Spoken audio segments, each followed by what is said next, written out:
माझं नाव अमोल तांदळवाडे. मी आरग तालुका मिरजमध्ये राहत होतो. मी इथं माझ्या पत्नीला घेऊन 10 दिवस इथं शिबिर केलं. तिला पोटामध्ये कॅन्सर होता.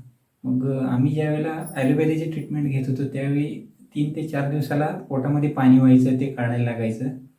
आणि परत सरांना इथं भेटलो आम्ही आनंदपुंजमध्ये. त्यांनी काही औषधं दिली, आम्ही ती औषधं चालू केली. तर आज 1 महिना झालेला आहे.